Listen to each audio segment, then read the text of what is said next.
Graça e paz, meus irmãos, da parte daquele que é, que era e que há de vir. Antes da gente dar sequência, queria fazer aqui um momento de oração.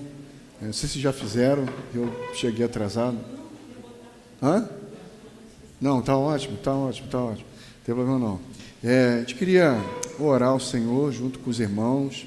Nossa casa está com o coração angustiado, né? O Alephzinho está lá internado, foi internado ontem por volta de 11 e pouca da noite. A gente saiu lá do hospital de Teresópolis quase 3 horas da manhã. E estamos aqui hoje na certeza de que o Senhor tem cuidado de nós. Essa é a certeza que nós temos. Às vezes, eu vou partilhar isso porque é importante isso, a gente crescer. Às vezes a pessoa pensa que a gente está aqui à frente como se nós não tivéssemos problema nenhum. Às vezes as pessoas pensam que a gente está pregando o Evangelho como se a gente estivesse sentado numa cadeira de guru, tipo aqueles caras lá do Instagram que você vê lá te ensinando, te vendendo o produto, que ele bota a mãozinha assim, né? Ou então a mãozinha no queixo, como se ele soubesse tudo e que está tudo resolvido na vida dele e que está tudo maravilhoso. Não. Nós pregamos o Evangelho no meio do temporal, no meio de tudo chaculejando para lá e para cá. Tenho as mesmas crises que todo mundo tem.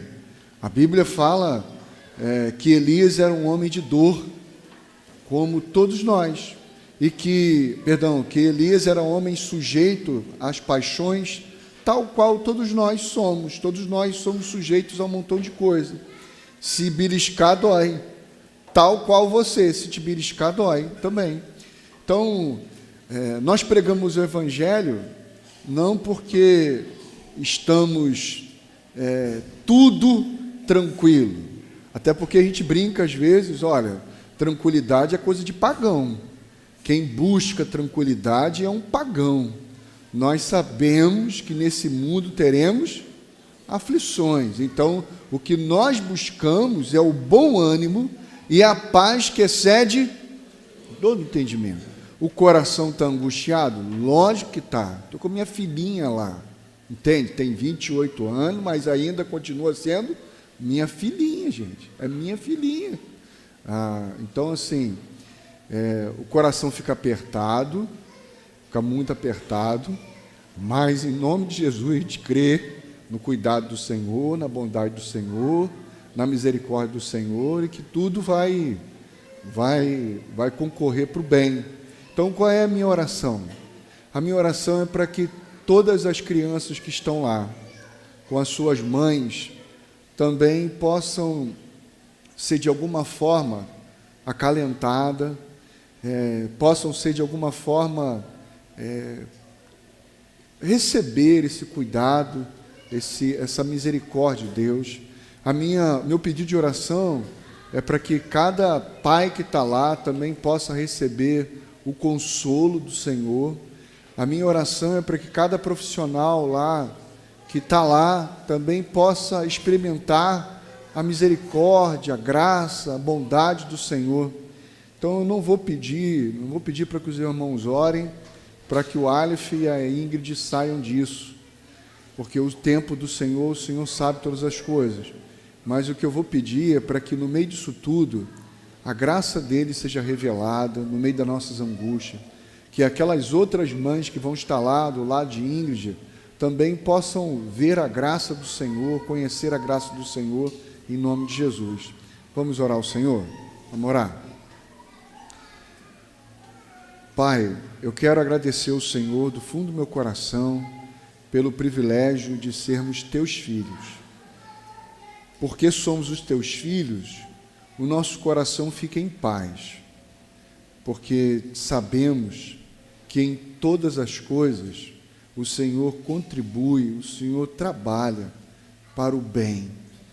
Portanto, Pai bendito, eu não vou te pedir a cura sobre o Aleph e o livramento da Ingrid voltando para casa, mas eu vou te pedir a sabedoria, eu vou te pedir as forças necessárias para enfrentarmos tudo isso que estamos enfrentando segundo o Teu Espírito.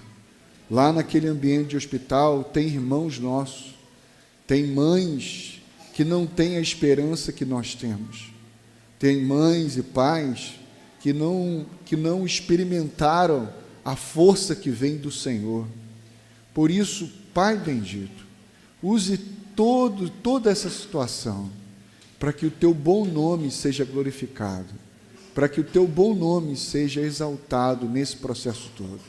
Que outras mães que ainda não conhecem o Seu amor, a Sua paternidade, possam de alguma forma serem afetadas por esse processo todo.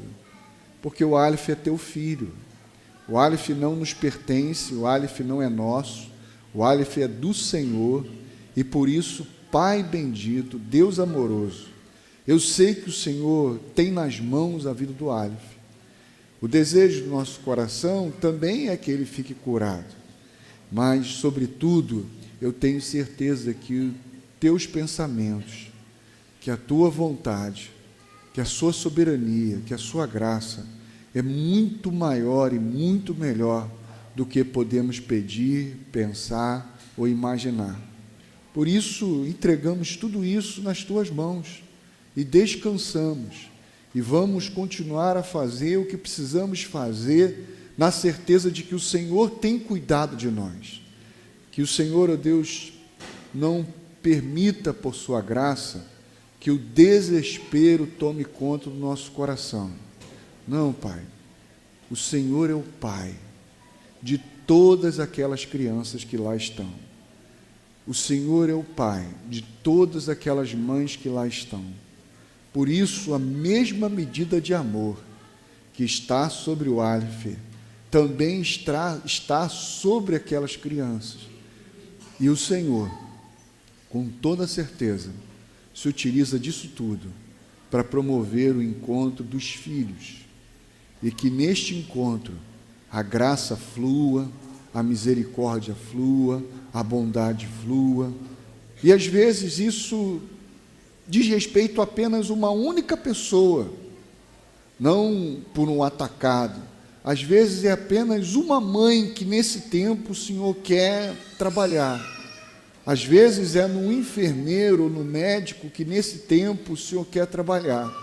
Ou num faxineiro, não sei, mas eu sei que todos que lá estão são Teus filhos e o Senhor os ama. Portanto, nos dê sensibilidade para que nesse processo todo a gente se una ao que o Senhor está fazendo, porque o Senhor é um Deus que trabalha enquanto a gente dorme. Nós podemos dormir, mas o Senhor não dorme.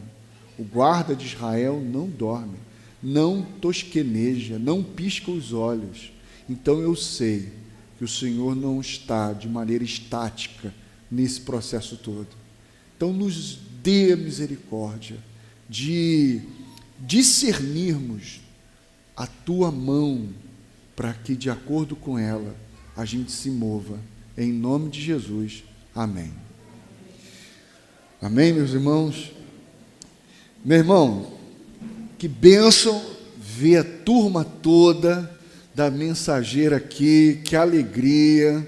Se eu pudesse falar que eu estava com saudade de ver essa bagunça toda, que coisa gostosa, que bagunça boa, maravilhosa, que em nome de Jesus a maternidade seja desenvolvida cada vez mais, Loiane, em você, na Mariana, nessa turma toda, na Carla, que estava aí também, é isso mesmo, que alegria, do coração mesmo, que bom, irmãos, a gente ver todo esse processo, todo esse mover do Espírito, porque somos família. Irmãos, nós temos meditado, e meditar sobre isso é essencial, porque às vezes, quando você ouve no seu coração sobre a paternidade de Deus, às vezes essa paternidade de Deus pode te remeter a um paternalismo. Às vezes essa paternidade de Deus pode se remeter Ah, Deus é Pai. E aí você fica com aquela coisa assim, daquele paizinho meio flácido, meio bocó. Não, Deus é Pai. E como Pai que Ele é, Ele chama, Ele direciona, Ele envia, Ele revela sentido, Ele revela propósito, Ele revela vocação, Ele vai dando todas as diretrizes para que esse filho cresça. Deus é Pai, e quando Ele conversa com seus filhos, Ele conversa com outro pai, Ele conversa com outra mãe, que vai desenvolver a paternidade, seja na maneira materna, ou seja na maneira paterna. Mas esse pai, quando conversa com os seus filhos, ele não conversa com o filhinho dele. Ele conversa olhando aquele filho a partir da vocação, a partir do propósito, a partir do desígnio. Por exemplo, o Aleph é um pai. Para você discernir o que nós estamos falando, o Aleph é um pai. O Aleph é um pai. E o Aleph é um pai mais velho daquelas demais crianças que estão lá no hospital, nesta madrugada, neste dia, internado com ele. Porque o Aleph já está aprendendo dos seus pais a vocação dele. Então, quando o pai envia e conversa com o seu filho, ele sempre vai conversar com o seu filho sobre a vocação, sobre o propósito, sobre o desígnio.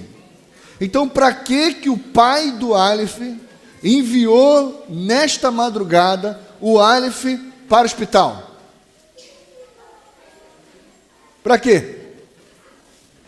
Para que o pai vai enviar um filho que ele não fica tratando como filhinho da mamãe, mas sim, segundo a vocação dele, para que esse pai vai enviar o seu filho para um hospital? Para que ele seja responsável por cuidar e revelar o pai para os seus outros filhos. O Aleph já é pai daquelas outras crianças que lá estão. Tanto é que o Aleph já está colocando a gente para orar. E nós vamos ficar orando lá por ele? Vamos até orar por ele. Mas vamos lembrar também que lá tem outras crianças.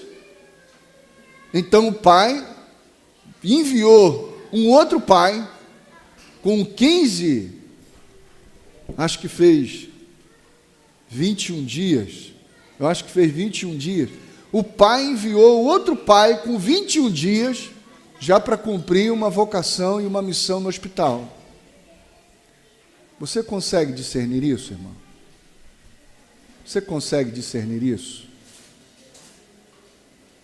Deus, Ele te olha, você é filho dele, você é um filho dele, mas Ele não olha você como um filhinho da mãe. Ele olha você segundo essa vocação, segundo esse desígnio, segundo esse propósito. Esse é o sentido de Deus nos ter adotados como seus filhos. Fazer de nós pais. Fazer de nós gente responsável pela família. Não gente que vai usar tudo em seu benefício e o seu favor. Não, mas gente que vai usar tudo aquilo que é e tudo que lhe acontece em favor da família. Amém, irmãos? Amém? Abra sua Bíblia, por gentileza,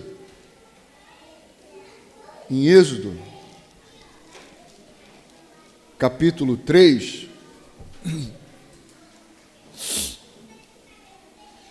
Na semana passada,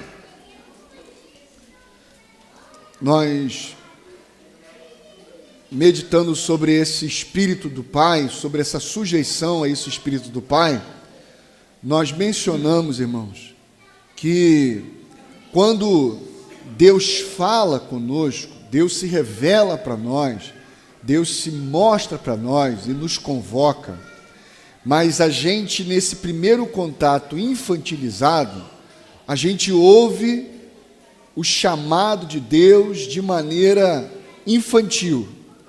E aí, como é que nessa infantilidade a gente reage?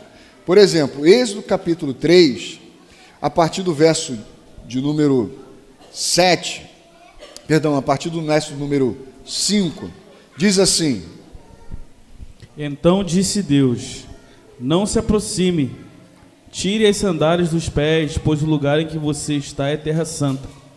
Disse ainda: Eu sou o Deus de seu pai, o Deus de Abraão, o Deus de Isaque, o Deus de Jacó. Então Moisés cobriu o rosto, pois teve medo de olhar para Deus. Disse o Senhor: De fato tenho visto a opressão sobre meu povo no Egito. Tenho escutado o seu clamor por causa dos seus feitores, e sei quanto eles estão sofrendo. Por isso, desci para livrá-los das mãos dos egípcios e tirá-los daqui para uma terra boa e vasta, onde há leite e mel com fartura, a terra dos cananeus, dos hititas, dos amorreus, dos ferezeus, dos heveus e dos jebuseus. Pois agora o clamor dos israelitas chegou a mim, e tenho visto como os egípcios os oprimem. Vá, pois, agora, eu o envio ao faraó para tirar do Egito o meu povo, os israelitas. Então vamos lá. Deus está se revelando como pai para os seus filhos, só que esse filho ainda está numa condição infantil.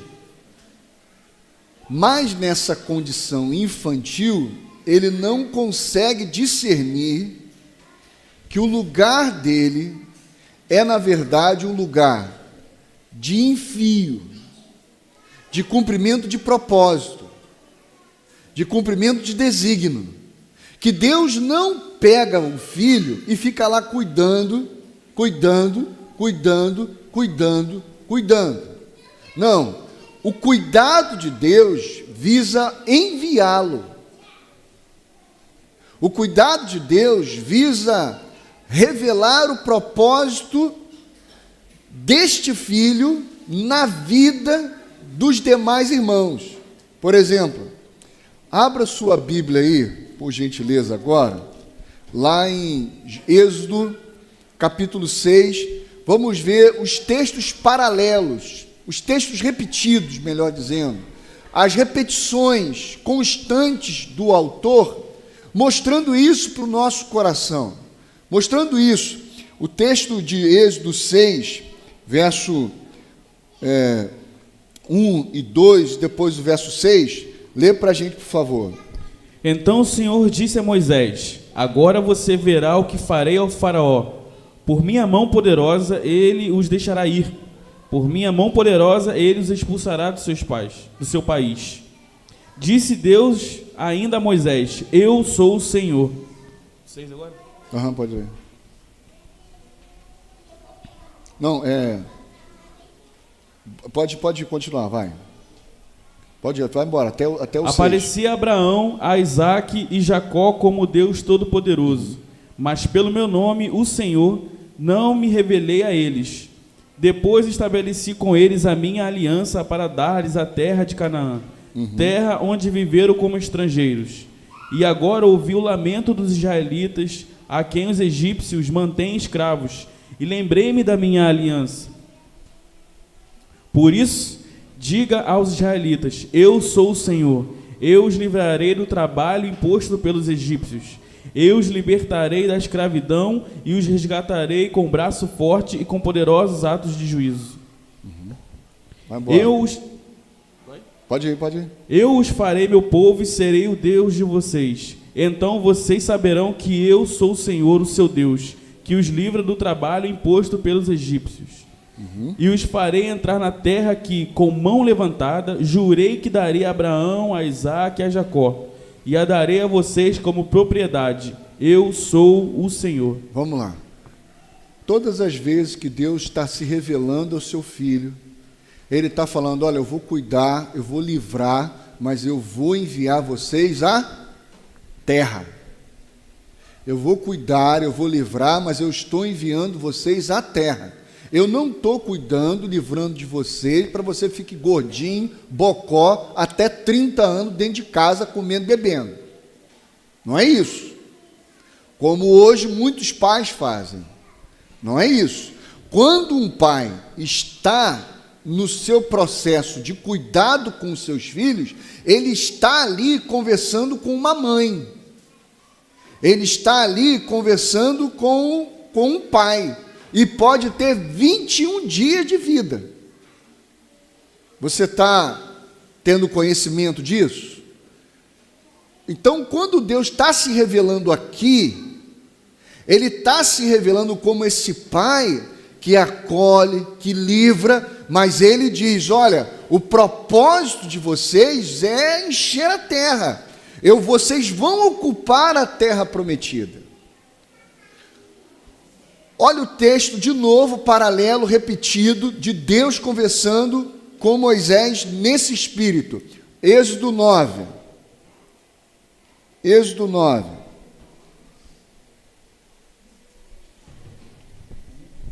Não.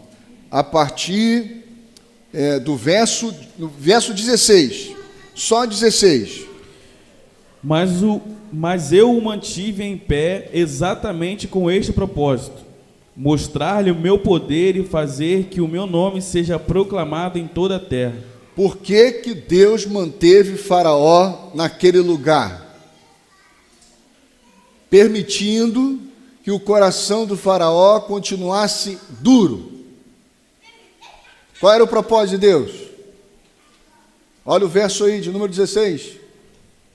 O que Deus queria? Porque tanto o Faraó era filho de Deus, quanto Moisés era filho de Deus.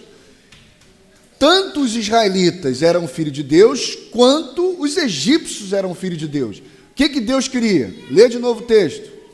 Vamos ler. Mas eu o mantive em pé exatamente com este propósito: mostrar-lhe o meu poder e fazer que o meu nome seja proclamado em toda a terra. Então, aquele cuidado sobre a vida dos israelitas também não era um cuidado sobre a vida dos egípcios?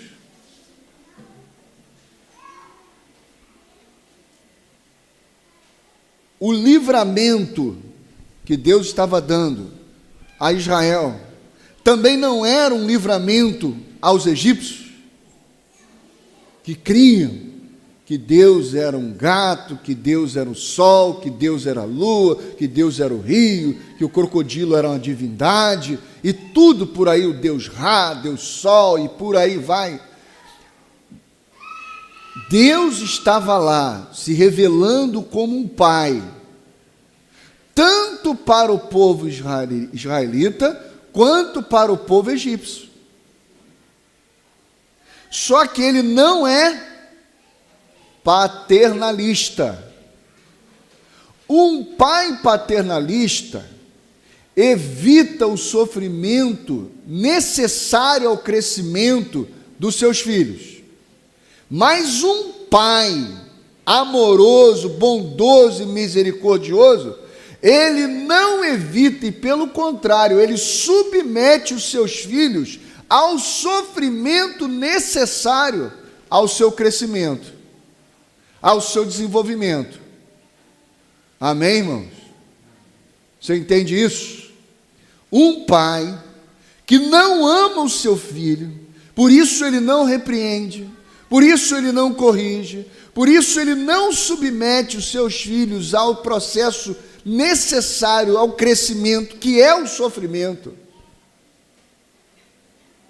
Ele fica lá, porque a angústia dele é maior do que o amor pelo propósito, pelo amor pela vocação, pelo amor ao chamado, pelo amor ao desígnio daquele filho.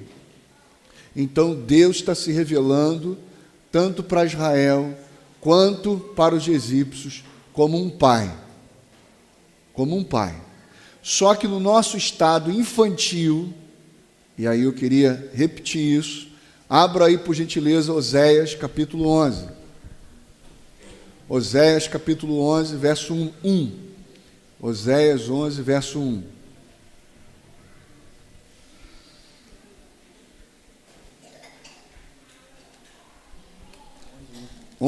Verso 1.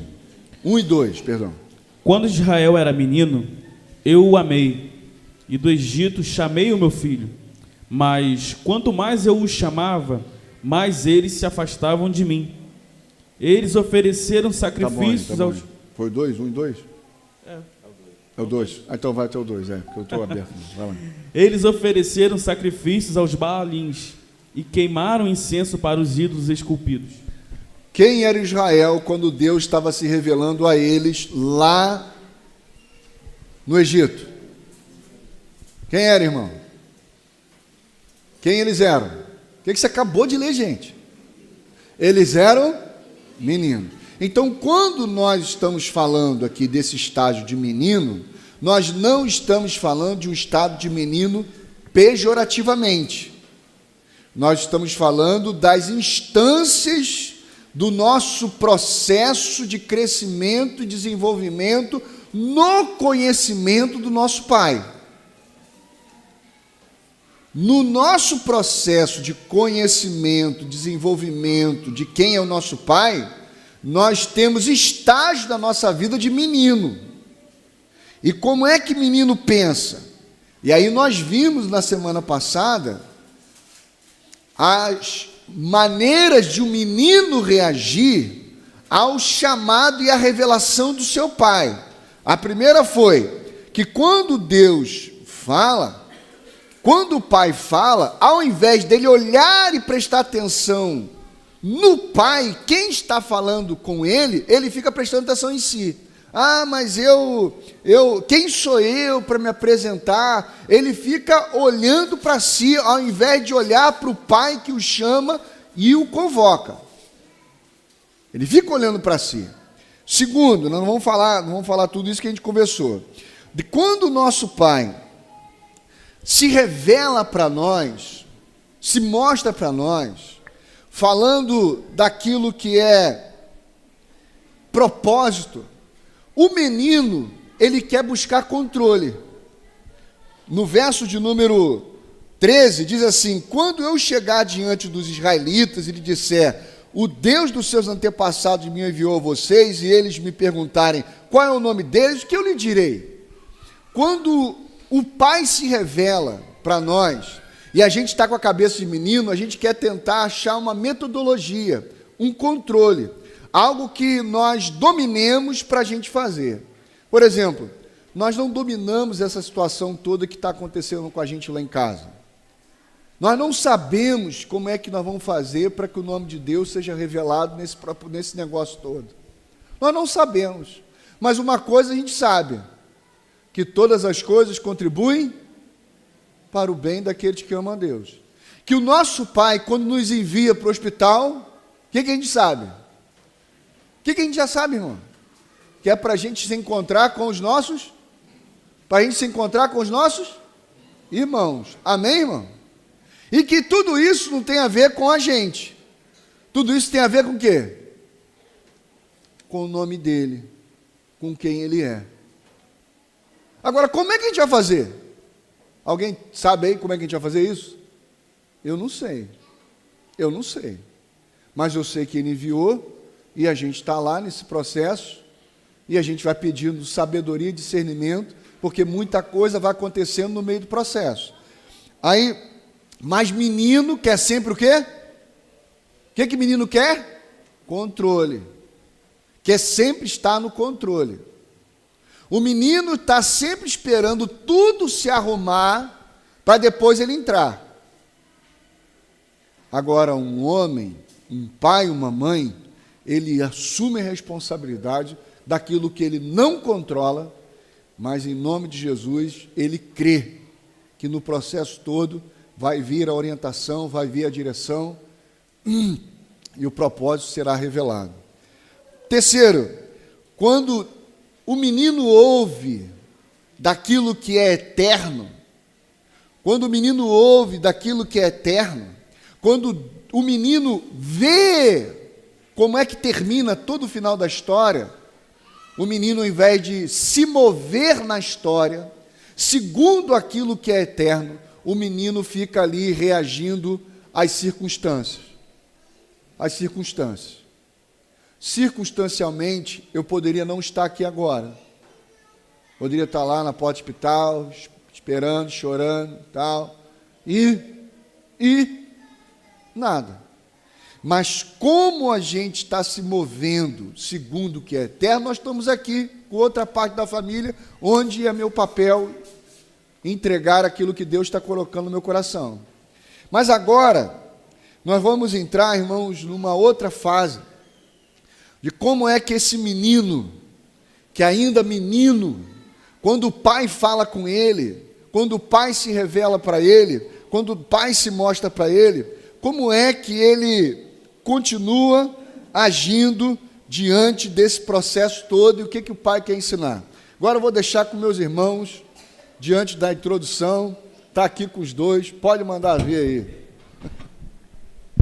Olá, irmãos, bom dia. Eu queria reforçar essa questão que o pastor acabou de falar, porque com a cabeça voltada para nós, com a cabeça voltada para si, como Moisés estava naquele momento ali, ele não percebe, ele não consegue alcançar com quem ele está conversando. A gente viu ali no texto que a sarça que não se consumia foi um evento na vida dele, né? Ele ficou impressionado com aquela sarça que não se consumia.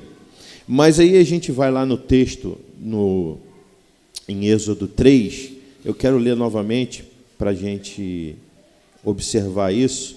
O versículo 6 diz assim: disse ainda, eu sou o Deus do seu pai, o Deus de Abraão, de Isaque e de Jacó. E aí, quando ele ouve isso, o texto diz que ele faz o quê? Ele encobriu o rosto e teve medo.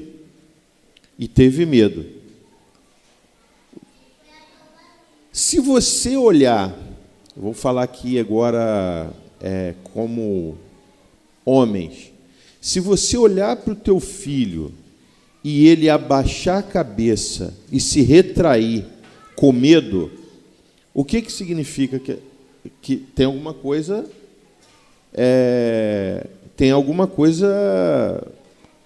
meio estranha nessa relação, ou na reação do filho ou na reação do pai. Ele teve medo, ele encobriu o rosto.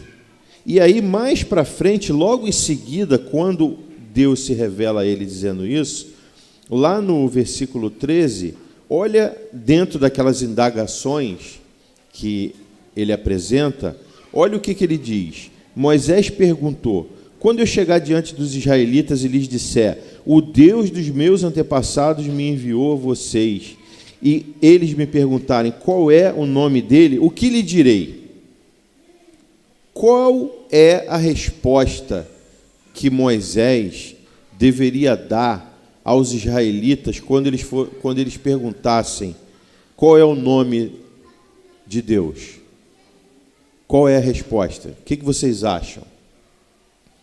Nós estamos falando de quê? Qual é o tema central daquilo que nós estamos refletindo e caminhando? Deus, quem é Deus? Quando alguém te pergunta na rua, você é de que religião? Você, na cabeça dela, ela está te perguntando o quê? Que Deus você serve? Não é isso que acontece? Então, você vai responder o quê para essa pessoa? Qual deveria ter sido a resposta de Moisés? Os israelitas perguntaram qual é o nome de Deus. Segura aí. Olha como é que é interessante que ele está falando. A gente não combinou isso, mas isso aqui que ele trouxe aqui agora, eu falei, caraca, que bacana. Olha só. Vai lá em Êxodo, capítulo 4, para você, assim, absorver a profundidade que ele está falando aqui, que é lindo. Êxodo capítulo 4, versos número 22 e 23. Êxodo capítulo 4, versos 22 e 23. O que diz aí? Depois diga ao faraó que assim diz o Senhor: Israel é meu primeiro filho, e eu já lhe disse que deixe meu filho ir para prestar-me culto. Mas você não quis deixá-lo ir, por isso matarei o seu primeiro filho. Vamos lá. Faz de novo a pergunta, Elton. Quando Moisés pergunta para Deus: quem eu vou dizer, qual é o seu nome? Quando os israelitas perguntarem qual é o seu nome, o que eu vou dizer? Foi a pergunta que Moisés fez a Deus, sendo que há 2 minutos atrás Deus tinha dito para ele: quem eu sou? O Deus de Abraão, Isaque e Jacó. Então, qual era a resposta que Moisés tinha que dar aos israelitas? Moisés chegando diante do povo.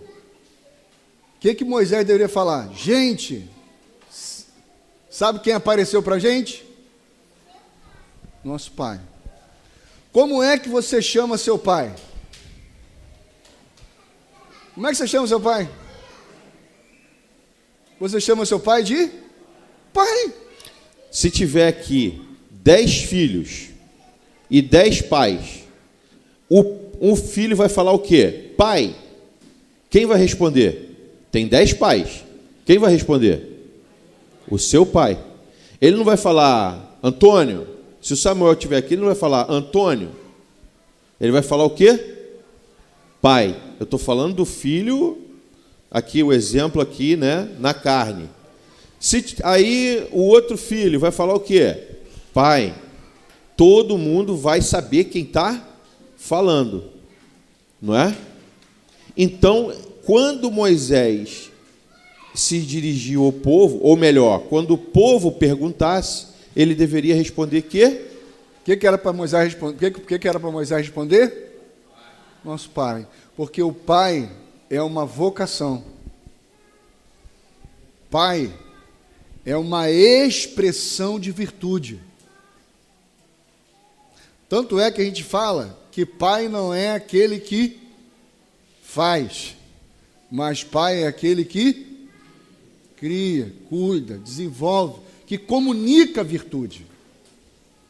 Que comunica a virtude. O comunicador da virtude paterna é o pai. Então era para Moisés chegar diante do povo: gente, tem uma notícia maravilhosa. Aquele que nos gerou, aquele que nos chamou, aquele que nos fez como expressão do seu amor, apareceu até nós. E olha, gente, vai livrar a gente daqui e vai enviar a gente para uma terra que emana leite e mel. Mas quando eu sou infantil, por exemplo, a Agnes de vez em quando chega: ô Antônio, ela foi Antônio na cadeia. Pode parar, sou teu avô. Patrícia nada. Porque ela ainda é infantil, ela não consegue ainda discernir que toda a expressão de vô, vó, pai, mãe, não é só uma separação da pessoa A, da pessoa B para a pessoa C. É uma expressão de virtude, de manifestação de virtude, você entende? Então quem está lá? Aquele que manifesta a sua virtude paterna em nós. Ele que chamou a gente. Olha que notícia maravilhosa. Quem separou você? Quem chamou você? Aquele que manifesta a sua virtude paterna em você, através de você e sobre você. Mas quando você é criança, você vê isso bom, vê isso ruim? Por exemplo, irmão, a cruz é um lugar de morte ou um lugar de vida? A cruz é morte ou vida, irmão?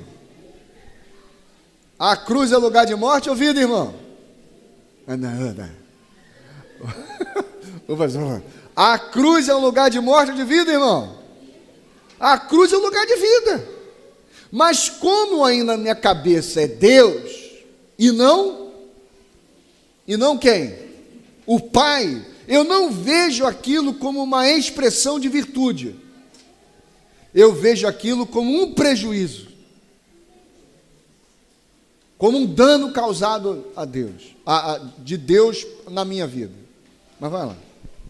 Está percebendo essa questão? Então, essa pergunta de Moisés externa a sua mentalidade imatura. Ele não conseguiu perceber que ele estava diante do Pai. Ele pensava erroneamente, ignorantemente, que ele estava diante de quem? Mais uma divindade. E diante de uma divindade, ou no pé de igualdade entre as divindades, uma vai ter que provar que é mais forte que a outra. Então, a mentalidade dele é essa, traduz isso. E aí ele começa a apresentar lá aqueles argumentos dele de imaturidade, argumento de insegurança, falta de credibilidade, limitação pessoal, medo de rejeição, medo dos desafios. Tudo isso a gente vê ali nas perguntas de Moisés diante do Pai. Então, aí a gente conhece, né, todo o caminhar, a gente vê, aí começa a gerar uma observação. Por que nós só ouvimos que o Pai era Pai, que Deus é Pai e não Deus é Deus, da boca de Cristo? Porque o tempo todo, quando a gente lê nos evangelhos, Jesus se referindo a Deus, ele se refere a Deus como quem? Pai. Como Pai. Estão percebendo? Então, de Moisés a Cristo, há uma distância enorme, não histórica, não textual, não teológica, mas uma distância enorme de mentalidade, de maturidade. Estão percebendo? Aí, olha só como é que a gente pode identificar isso. Lê aí, meu irmão. Lê aí, eu vou fazer aí, passando de um para o outro. Lê aí, Atos 7. Atos 7, no versículo 20.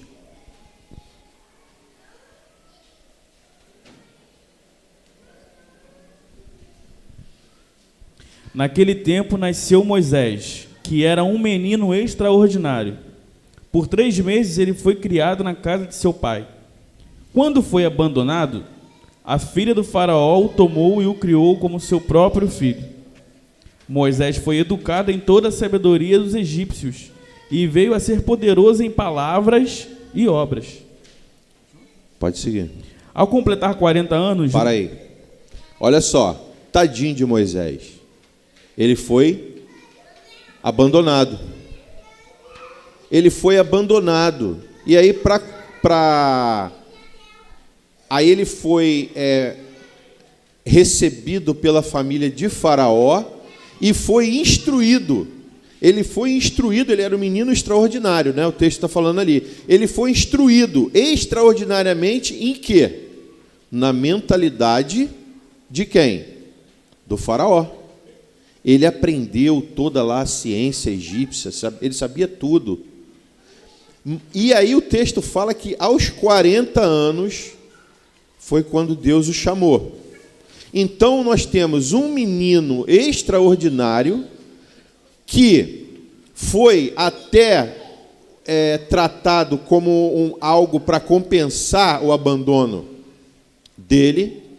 Ele deve ter estudado no melhor lugar, ele foi tudo de bom e do melhor para ele, né, da família de Faraó. Estava sendo capacitado para ocupar o lugar lá de substituir o Faraó. E aí Deus o chama. E o texto fala ali que ele já tinha quantos anos quando Deus o chamou? 40. Ele tinha 40 anos, ele era um menino extraordinário, mas imaturo. Porque quando Deus aparece para ele, e aí aquilo que a gente acabou de ler ali anteriormente, ele não consegue discernir o Pai diferente de uma divindade. Agora lê aí, por favor, Lucas 2, a partir do 40.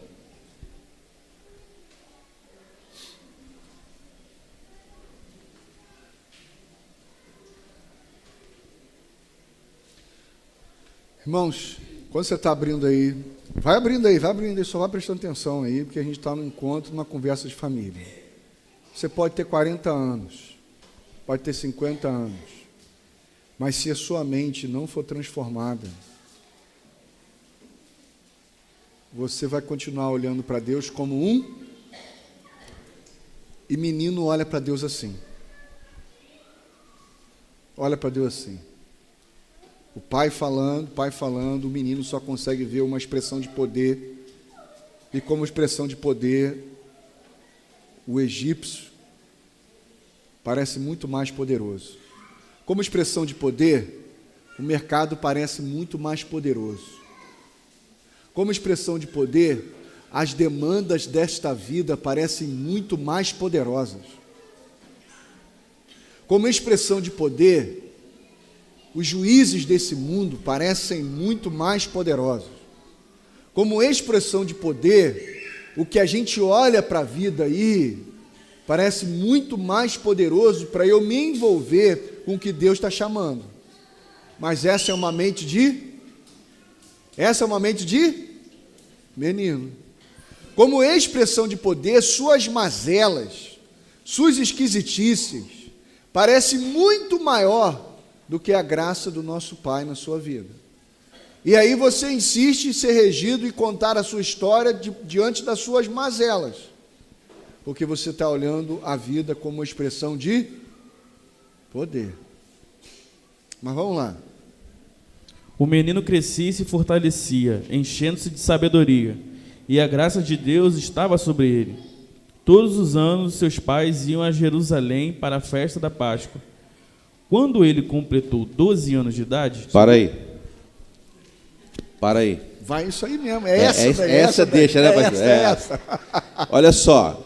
Quantos anos Moisés tinha? Essa deixa, ó. Quantos anos Moisés tinha e não conseguia discernir que o Deus que apareceu para ele não era Deus, era o papai. Ele tinha quantos anos? 40. Quantos anos? O texto diz aqui que Jesus tinha quantos anos? 12. Continua aí. Eles subiram à festa conforme o costume. Terminada a festa, voltando seus pais para casa, o menino Jesus ficou em Jerusalém, sem que eles percebessem. Pensando que ele estava entre os companheiros de viagem, caminharam o dia todo. Então começaram a procurá-lo entre os seus parentes e conhecidos. Não o encontrando, voltaram a Jerusalém para procurá-lo. Depois de 3 dias, o encontraram no templo, sentado entre os mestres, ouvindo-os e fazendo-lhes perguntas. Todos os que o ouviam ficavam maravilhados com o seu entendimento e com as suas respostas. Quando seus pais o viram, ficaram perplexos. Sua mãe lhe disse: Filho, por que você não nos fez isto? Seu pai e eu estávamos aflitos à sua procura. Ele perguntou: Por que vocês estavam me procurando? Não sabiam que eu devia estar na casa de meu pai? Para aí. Estão percebendo? Está percebendo a distância de amadurecimento e imaturidade de Moisés, quarentão, e Jesus, pré-adolescente. Estão entendendo? Olha só, outra questão. Moisés era uma criança extraordinária, que foi treinado, capacitado para ser o quê? Um egípcio de primeira. Não é isso que o texto fala? Jesus, aonde que Jesus foi preparado? Aonde que ele foi preparado? Aonde Jesus foi preparado, gente? Pergunta aí, pastor. Aonde Jesus foi Jesus foi preparado?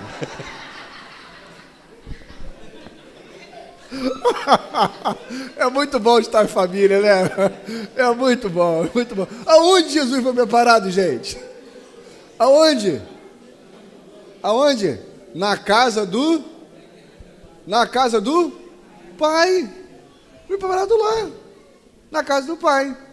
Quando ele foi pego lá, entre aspas, né, pela sua mãe lá, menina, você não sabia que eu e seu pai estavam preocupados? Qual foi a resposta dele? Mãe, a senhora não sabia que convinha cuidar do negócio do meu pai?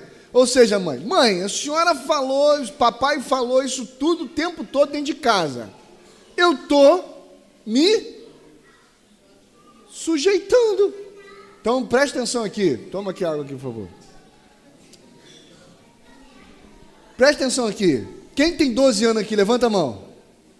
Levanta a mão. Quem tem mais de 12, de 12 para cima aqui, adolescente aí até 18. Beleza?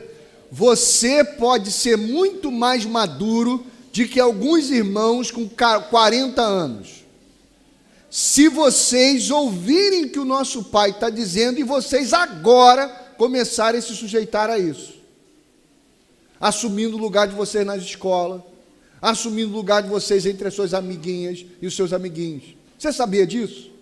Porque a maturidade não tem a ver com mas sim com uma sujeição a esse conhecimento que o Pai está nos dando a respeito de quem Ele é e quem nós somos. Quantas vezes, irmãos, tem criança que dá uma lapada nos pais? Mãe, não é assim que Jesus disse, sim. Aí o bocó velho lá, que sentou na igreja do lado daquela criança, e naquele dia a criança ouviu o que o pai estava falando, aí o pai fica lá, essa criança é fogo, né? Não, é tu que está omisso, é você que está rebelde, porque ele está ouvindo o pai, amém, irmão? Vai. Então, irmãos, aí quando a gente começou a ler isso e a refletir, a meditar sobre esse contraste da maturidade com a imaturidade, a gente estava lá, né, vendo e tal, eu falei assim, rapaz, Moisés era muito vacilão, né? Moisés, misericórdia para Moisés. Jesus com 12 anos lá, ensinando lá na sinagoga, e Moisés, quarentão lá, aprendendo, né? Vamos aqui, eu vou fazer a brincadeira da sarça. É para chamar a atenção do Moisés. Eu pensei assim. Aí a gente foi lendo os argumentos de Moisés, a questão da imaturidade dos discípulos também. Por exemplo, leia aí, por favor, Felipe. Quando Jesus enviou os 70 discípulos, está lá em Lucas 10.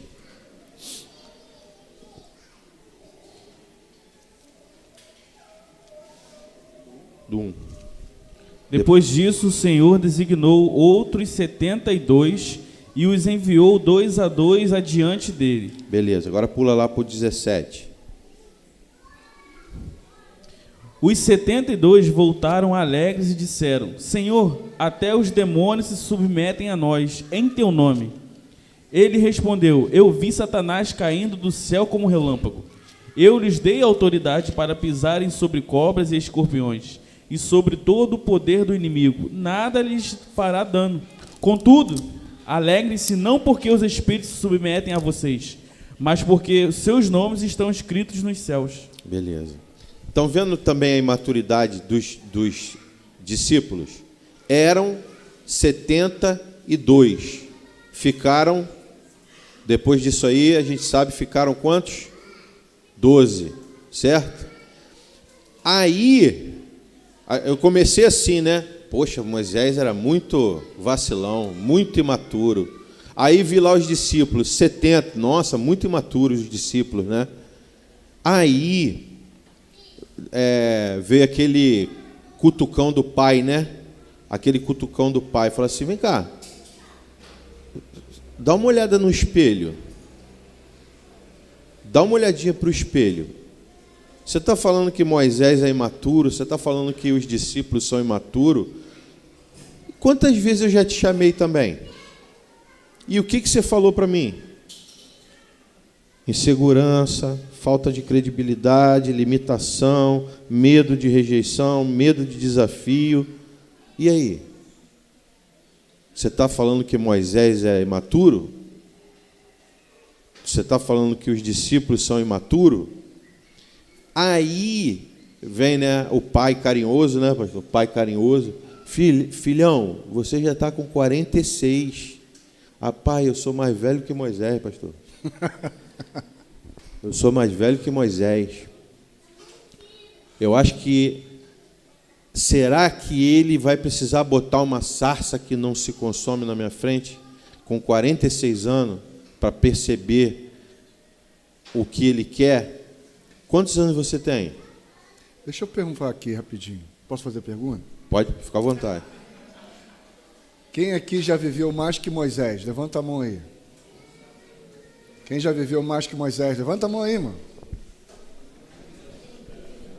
Se o Aleph tivesse aqui, o Aleph já poderia levantar a mão. Porque Moisés não viveu Jeremias. Moisés não viveu Isaías. Moisés não viveu Oséias. Não viveu Naum, Abacuque.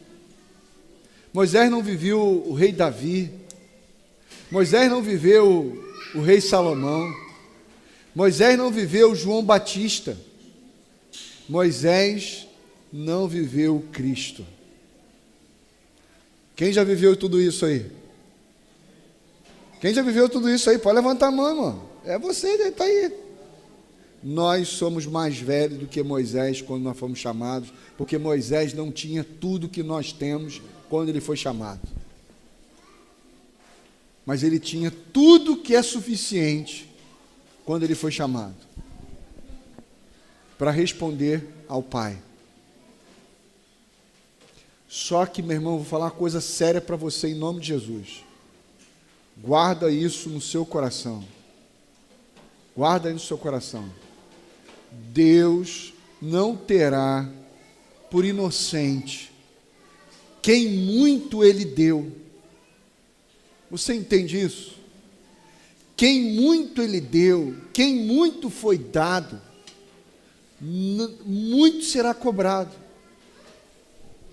Às vezes você fica assim, irmão, pastor, e o indígena, aquela pessoa, meu irmão, a gente precisa ir lá por amor a elas, porque muitas coisas elas estão fazendo e sofrendo por ignorância. A gente tem que ir lá por amor a elas.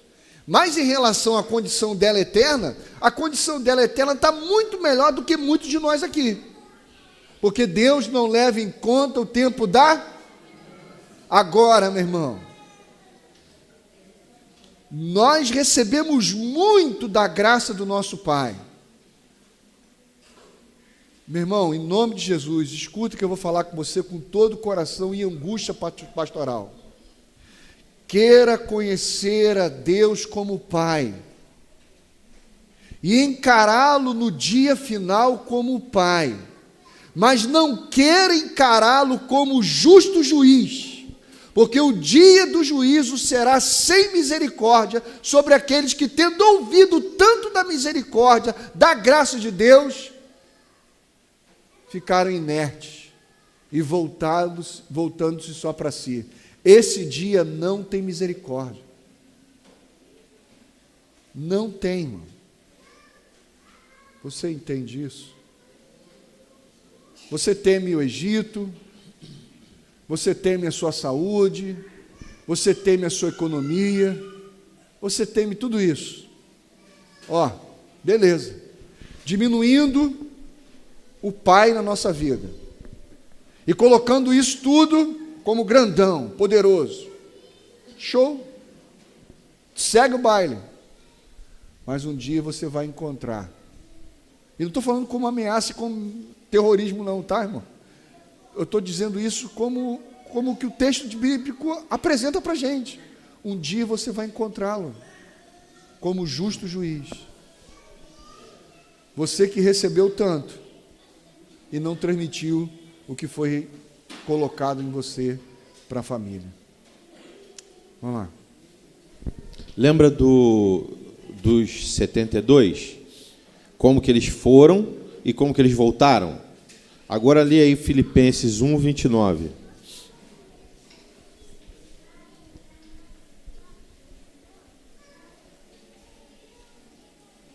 Filipenses 1, 29. Pois a vocês foi dado o privilégio de não apenas crer em Cristo, mas também de sofrer por Ele. Já que estão passando pelo mesmo combate que me viram enfrentar e agora ouvem que ainda enfrentam. Agora lê Atos 5, 41.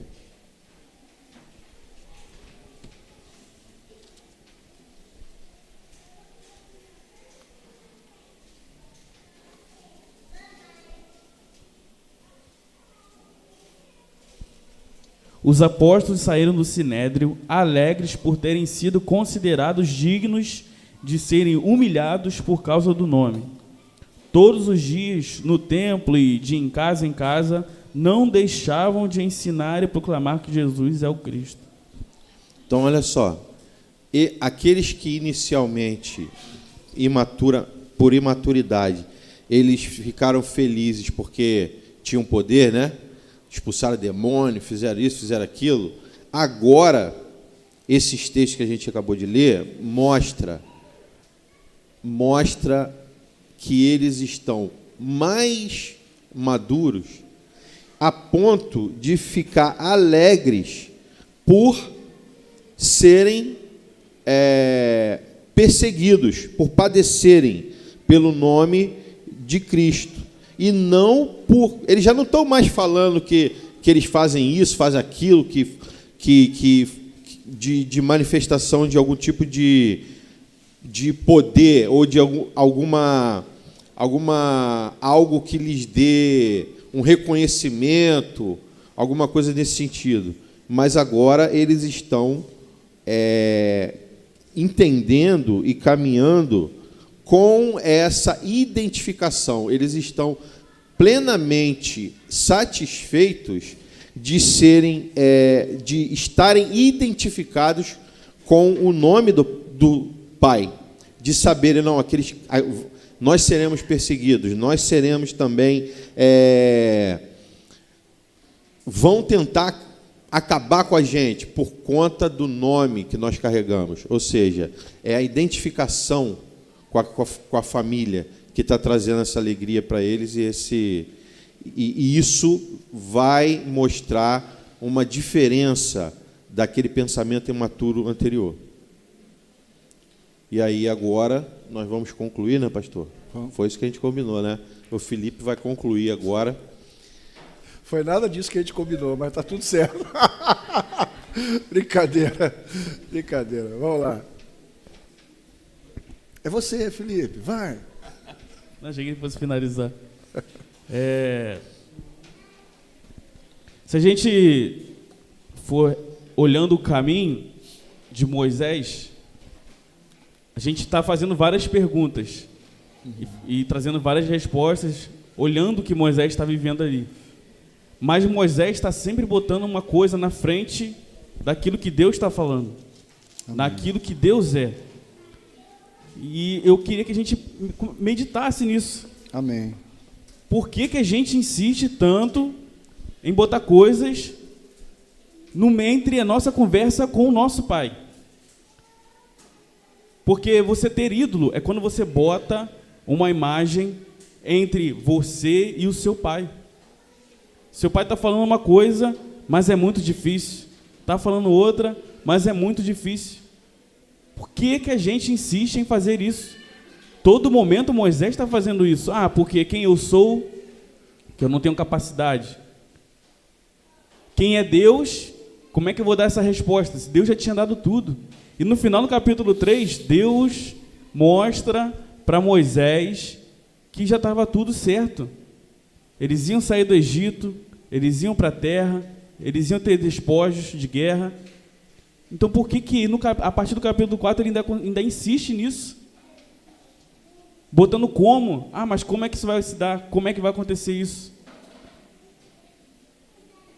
Irmãos, acreditar no Pai e crer no Pai são duas coisas diferentes. Acreditar é dar crédito.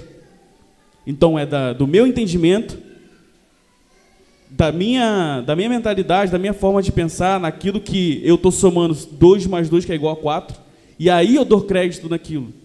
Só que crer é se sujeitar. Crer vem de fé. E fé não está baseado naquilo que a gente sabe. Fé está naquilo que a gente se sujeita. Então, se você fala, eu acredito em Deus, você está reduzindo Deus à sua mentalidade, à sua forma de pensar. Então, você está botando Deus nisso aqui, dentro do seu cérebro. Mas crer é se sujeitar no que ele está falando. Então, eu quero que você, nesse momento, pense nisso e memorize. Quando eu falo que eu acredito em Deus, eu estou dando crédito, mas é a partir daquilo das minhas forças, do meu entendimento. Mas crer é se sujeitar. Quando a gente passa dificuldade, a gente sempre fica borocochô, né? A gente pode ficar triste, irmãos, mas a gente não pode ter desânimo. Porque a partir do momento que as minhas ações externas, elas são subjugadas por aquilo que eu estou sofrendo, eu estou acreditando em Deus, mas não estou crendo naquilo que Ele fala, naquilo que Ele é um Pai. É muito fácil você ficar aqui triste pelas dificuldades. Mas por que a gente não pega, não, eu estou triste, está acontecendo essa situação comigo, mas eu creio na palavra. Trazer a memória, irmãos, é lembrar daquilo que o Pai nos fala. Não é uma lembrança, porque lembrança é daquilo que já passou. Mas trazer a memória da palavra, meditar na palavra, é para a gente sair disso, desse campo de imaturidade, de que o Pai fala e a gente questiona. O Pai fala e a gente não se submete, porque o Espírito nos dá a capacidade e o poder da graça para fazer aquilo que Ele fala que tem que fazer. Se todo momento a gente questiona tudo, é porque a gente está pondo em xeque aquilo que Ele fala. Irmãos, o Espírito de Deus tem poder para fazer. Não é na sua capacidade. Toda vez que você questiona, é no campo da sua capacidade. Toda vez que nós questionamos, é no campo da nossa capacidade. Mas é muito difícil me repartir. Cara, o Pai falou que você vai estar com Ele no final. Então não é difícil se repartir. Mas o nosso coração enganoso e pecaminoso, a gente está dando força para isso, para a carne. Mas somos filhos, aqueles que assumem responsabilidade.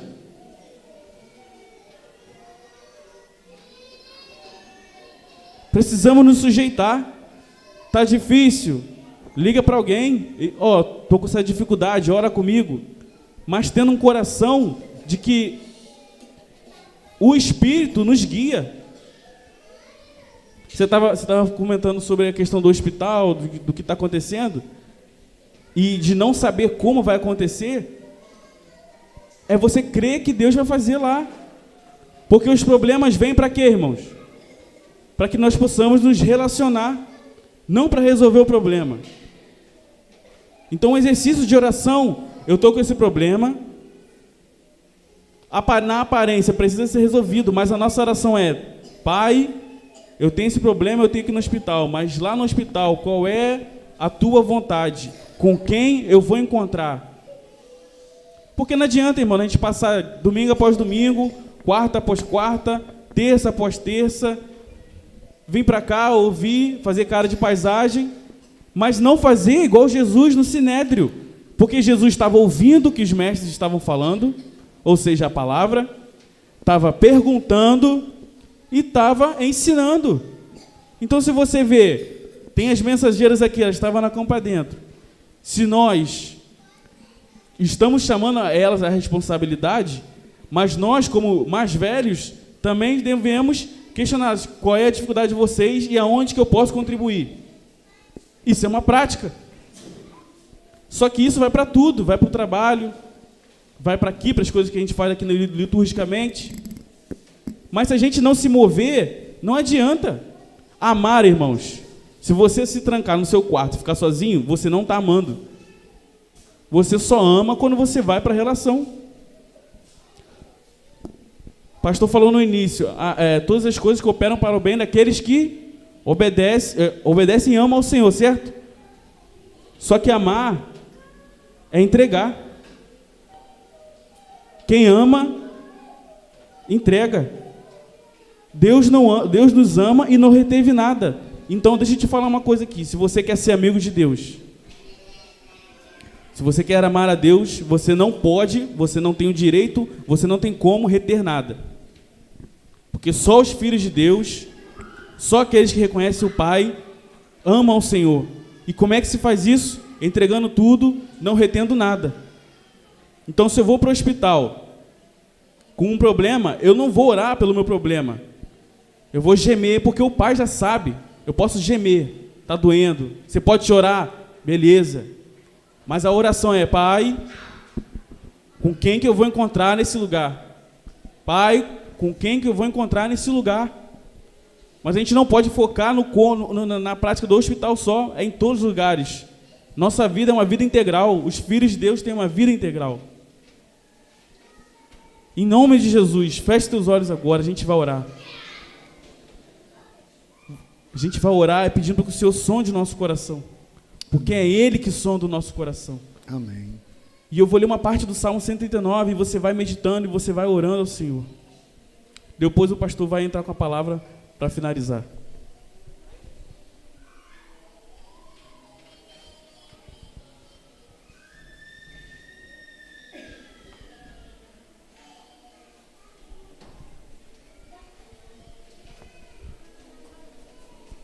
Senhor, Tu me sondas e me conheces. Pai de amor, Tu nos sondas e nos conheces. Tu sabes quando nos assentamos e quando nos levantamos.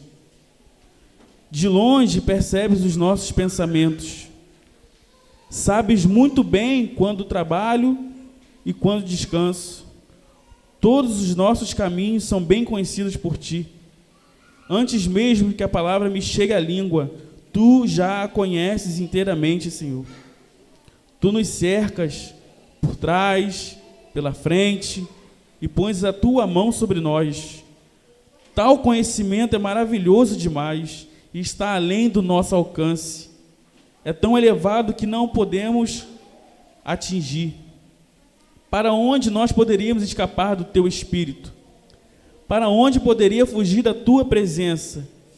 Se subirmos aos céus, lá estás. Se fizermos a nossa cama na sepultura, também lá estás. Se eu subir com as asas da alvorada e morar nas extremidades do mar, mesmo ali a Tua mão direita nos guiará e nos susterá. Mesmo que digamos que as trevas nos encobrirão, que as dificuldades, que as doenças, e que a luz se tornará noite ao meu redor, veremos que nem as trevas são escuras para Ti. A noite brilhará como o dia, pois para Ti as trevas são luz. Tu criaste o ímpio do nosso ser e nos teceste no ventre da nossa mãe.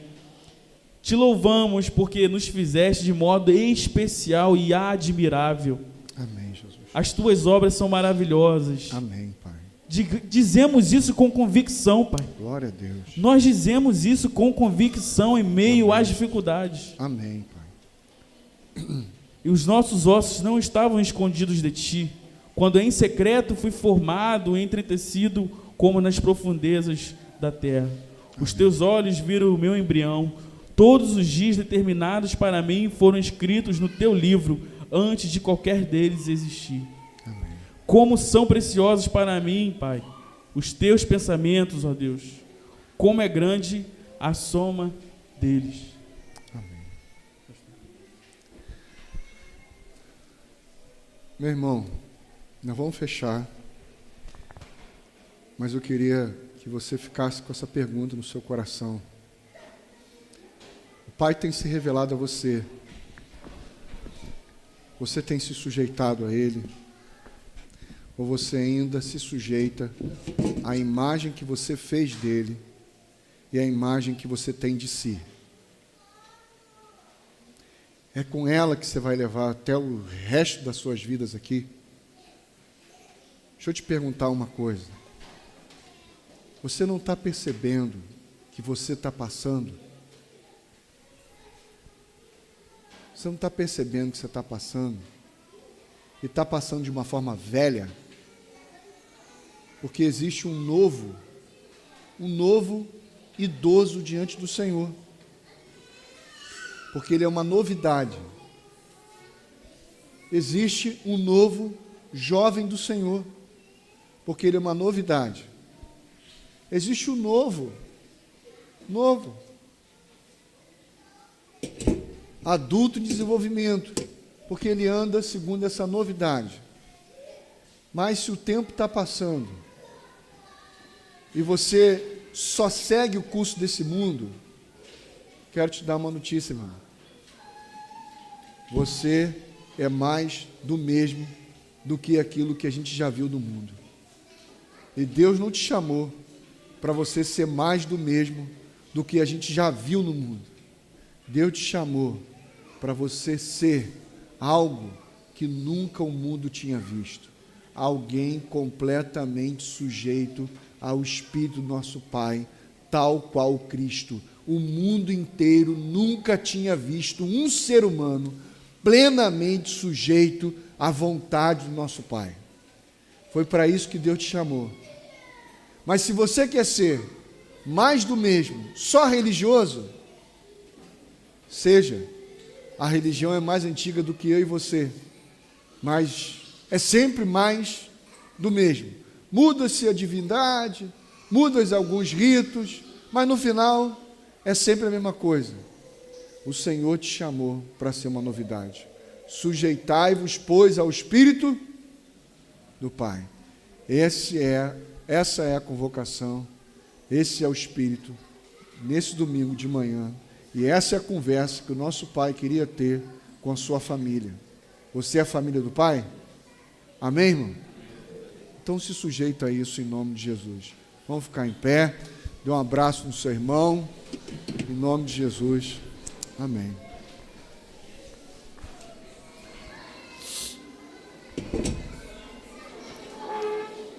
Isso aí.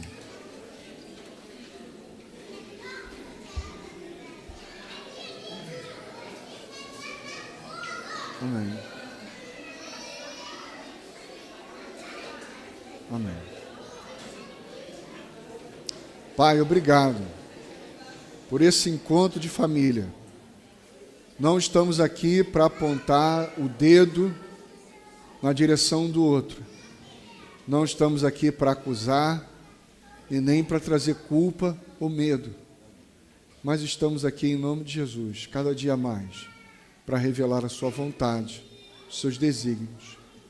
Estamos aqui para convocar a todos ao arrependimento, mas estamos aqui também para deixar todos indesculpáveis, porque a tua graça é muito melhor do que a vida. E o Senhor revelou isso na pessoa do teu Filho. Que os teus filhos e que os teus santos que aqui estão possam crer nisso de todo o coração e que eles possam esmurrar, que nós possamos esmurrar a nossa carne e torná-la sujeita a esse Espírito. Em nome de Jesus. Amém. Um abração, até logo mais, se assim o Pai quiser, em nome de Jesus. Se Ele não quiser, a gente está com Ele. Se Ele quiser, a gente continua com Ele aqui. Um abraço.